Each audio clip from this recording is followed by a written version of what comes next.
जहां आजकल हमारे जनप्रतिनिधियों पे गंभीर आरोप जनता लगा रही है कि वो जो है छोटी छोटी बातों पे भी फ़ोटो खिंचवा रहे हैं, फ़ोटो सेशन करवा रहे हैं और अपने नाम प्रचार के लिए जो है भूखे जैसे बने हुए हैं। वहीं दूसरी तरफ हमारे एक जिला पंचायत सदस्य हैं हमारी ऋषिकेश विधानसभा के संजीव चौहान, जो अपने तन मन और धन से जो है जनता के प्रति समर्पित हैं।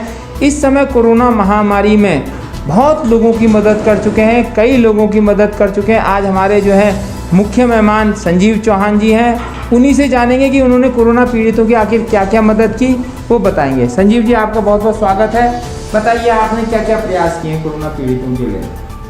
आज कोविड का जो सेकंड फेज है और इसमें जो मेरे को ये लगा कि हमसे आज के टाइम पे जो सर्वस हो सकता है तो वो हमने प्रयास में लगे हुए हैं।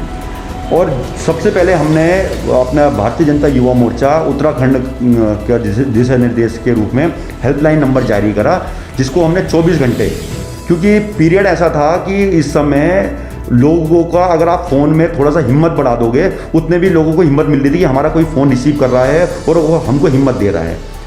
और हमने ये नहीं रखा कि किसका फ़ोन आएगा, कहाँ से आएगा, जिसका भी फ़ोन आया अटेंड करा, उससे जो सुविधा हो रही थी उससे संबंधित जो हमारे कार्यकर्ता है उसको नंबर दिया, इनकी हेल्प कर रही है।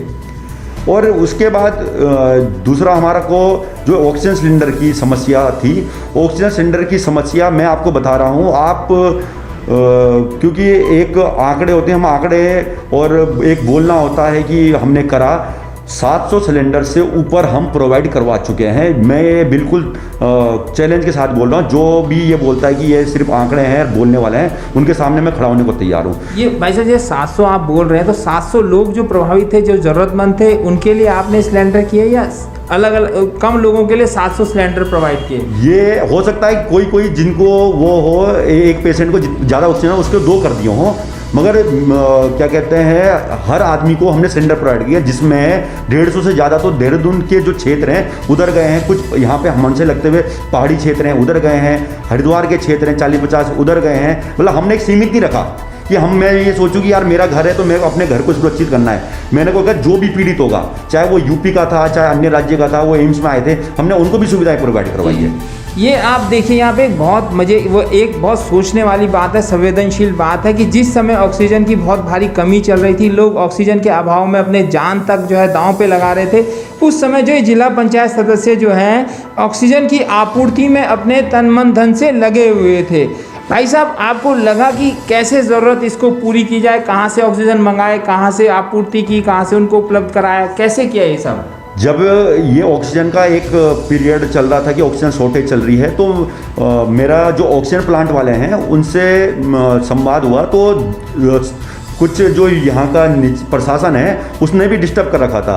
तो क्योंकि 2 तरह के ऑक्सीजन यहाँ पे सप्लाई होती है, एक मेडिकल होती है, एक घरेलू उपयोग के लिए होती है, जो वेल्डिंग वेल्डिंग वाले। अब उन्होंने क्या करा कि जो मेडिकल वाले हैं उनको तो बोला कि तुम ला सकते हो, और जो ये घरेलू उपयोग के लिए लेते हैं ये तुम नहीं लाओगे।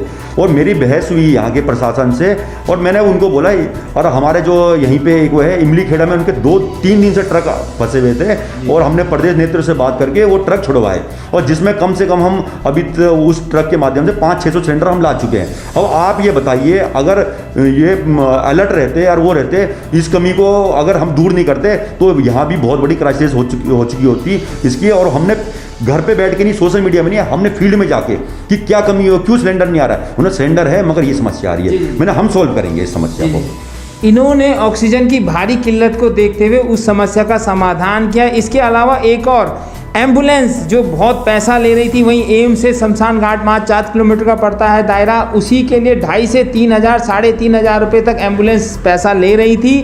उस समस्या का जो संज्ञान हमारे जो है वहाँ के प्रतिनिधि उन्होंने नहीं लिया, जो इस पूरे क्षेत्र के प्रतिनिधि हैं, राज्य के प्रतिनिधि कह लो, उन्होंने तक नहीं लिया, लेकिन उसका संज्ञान जो है संजीव भाई ने लिया और एम्बुलेंस की व्यवस्था भी की। भाई साहब, कैसे विचार आया कि एम्बुलेंस भी दूं मैं जनता को? एक मेरे संज्ञान में आया है अपने ऋषिकेश क्षेत्र में, मैं सब पे आरोप लगा रहा हूँ, एम्बुलेंस वाले सब काम करते हैं, हमारे भाई हैं, पर एक आधा जब घटना आई कि मतलब 6,000 10,000 रुपये आप अगर लेना तो लो, नहीं लेना तो हम नहीं आ रहे हैं। उसके परिवार में वो रो रहा है, मर रहा है, और उसकी मजबूरी बन गई, वो 10,000 भी देने को तैयार है। मगर मैं ये बोल रहा हूँ, इस दुख की घड़ी में आप पैसा देखेंगे या लोगों की सेवा देखेंगे? तो मैंने बोला कि ये बहुत गलत है, और इस गलत का मैंने को ये विचार आया कि मैं अपनी तरफ से फ्री एम्बुलेंस सेवा शुरू करूंगा। और मैंने एम्बुलेंस वाले को बुलाया और मैंने बोला कि जो भी खर्चा होगा वो हम बियर करेंगे, मगर किसी पेशेंट से आप 1 रुपये नहीं लेंगे। और ऋषिकेश क्षेत्र के आसपास हमने फ्री ऑफ कॉस्ट एम्बुलेंस चला रखी है।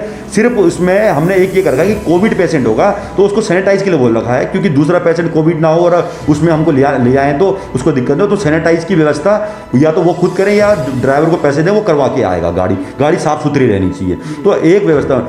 और उसमें 1 रुपये नहीं लिया। अभी हम पे 100 से अधिक लोगों के आंकड़े हैं कि जिन लोगों को हम सुविधा दे चुके हैं।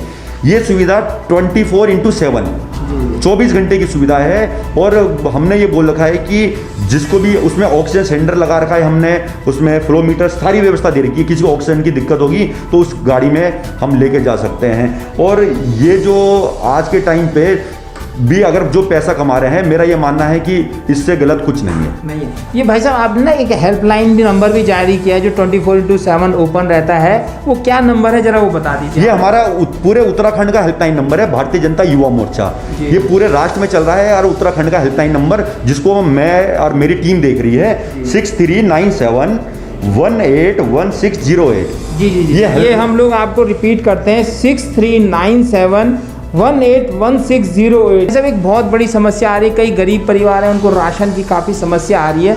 इस बारे में भी, क्योंकि पिछली बार भी सुना था आपने काफ़ी राशन वितरण किया था, कई जगहों से हमें आपकी बात सुनाई दी थी, ये उपलब्धि सुनाई दी थी। इस बार भी है कोई ऐसा कार्यक्रम आपका? पिछली बार जब लास्ट टाइम कोविड था, कोविड के अगले दिन से, क्योंकि जो समस्या हमको वर्तमान में लगी कि उसके भोजन की और उनकी, क्योंकि पूरा लॉकडाउन लग गया था, लोगों को व्यवसाय खत्म हो गया था जो दिहाड़ी मजदूरी वाले थे, अगले दिन से हमने राशन की व्यवस्था शुरू कर दी थी। और कंटिन्यूअस हमने कम से कम जो है 1.5 माह 1500 से 1600 लोगों को डेली भोजन करवाया, राशन अलग बांटा। मगर अभी जो आवश्यकता थी, जैसे जैसे हमारे संज्ञान में आ रही है उसको कर रहे हैं हम। अभी क्या है, पूर्ण लॉकडाउन नहीं लगा है, मगर उसमें भी आपने जैसे बताया कि अगर कहीं दिक्कत है, उसके लिए भी हमने एक भोजन की व्यवस्था बना रखी है। एक हमारी दीदी हैं, उनके माध्यम से, सरोज दीदी के माध्यम से, उन्होंने बोला कि भाई जहाँ भी ऐसा लगेगा कि भोजन की ज़रूरत है, हम बना के उनको घर पे देंगे।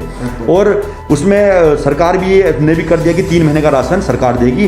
तो मतलब कहीं पे कमी होगी उसके लिए भी हम तैयार हैं, ऐसा नहीं है कि हमारी तैयारी नहीं है। ये हमारे साथ जो है भाजपा के युवा मोर्चा संजीव चौहान जी थे, जिन्होंने बताया और अपना हेल्पलाइन नंबर तक दिया, जनता को उपलब्ध करवा रखा। लगभग जो है 250 से 300 इतने तो हो गए होंगे भाई साहब आपसे, जो 700 सिलेंडर देने के बाद जो है 100-150 लोगों को इन्होंने एम्बुलेंस की सेवा भी प्रदान की है। ये युवा मोर्चा है, भाजपा का युवा मोर्चा, जो अपने तन मन धन से लगा हुआ है जनता की सेवा में। इस कोरोना आपदा में जो है अपनी भूमिका निभा रहा है। और हमारे जो बाकी जो दूसरे जनप्रतिनिधि हैं या जो सामाजिक कार्यकर्ता हैं, हमारी इस खबर से और हमारे संजीव भाई के इस प्रयास से थोड़ा सा सबक लें और वो भी प्रयास करें, क्योंकि इस वक्त समाज को आप लोगों की जो है दिल से जुड़ी हुई मेहनत की ज़रूरत है। दिल से जो भावनाएं निकलती है, इंसानी भावनाएं होती है, सामने वाले की समस्याओं को समझना होता है, इसकी ज़रूरत है। आप लोग भी प्रयास कीजिए। मैं अपने सहयोगी दीपक के साथ योगेश, आंवला डिजिटल मीडिया, तीर्थनगरी ऋषिकेश और देवभूमि उत्तराखंड।